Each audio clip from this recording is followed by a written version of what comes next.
Cutie, ओ मेरी cutie, ओ मेरी cutie तेरे होठों की सेंड कर फोटो मुझे से।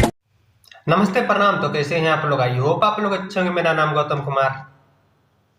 आज मैं एक ऐसे कलाकार के बारे में बात करने जा रहा हूं जो भोजपुरी इंडस्ट्री के सुपरस्टार किंग कहे जाते हैं। जैसे कि ये फोटो में देख सकते हैं, फोटो देखने के बाद तो कोई चेहरे के मुमताज नहीं है भोजपुरी इंडस्ट्री में।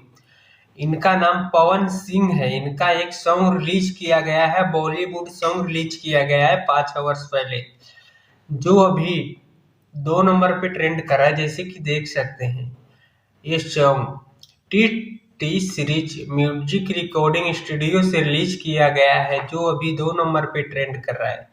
ये सॉन्ग का टाइटल है चुम्मा। ये सॉन्ग का बोल है, हे मेरे क्यूट तेरी होटो के सेंड कर फोटो मैं मिस करूंगी।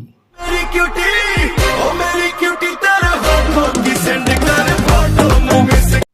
जैसे कि ये सॉन्ग सुन सकते हैं। ओ मेरी क्यूटी, ओ मेरी क्यूटी, ओ मेरी क्यूटी तेरे होठों की सेंड कर फोटो मुझे से। आई होप आपको सॉन्ग अच्छा लगा हो। अच्छा लगा तो लाइक सब्सक्राइब शेयर करें। मिलते हैं नेक्स्ट ट्रेंड सॉन्ग के साथ, तब तक के लिए बाय।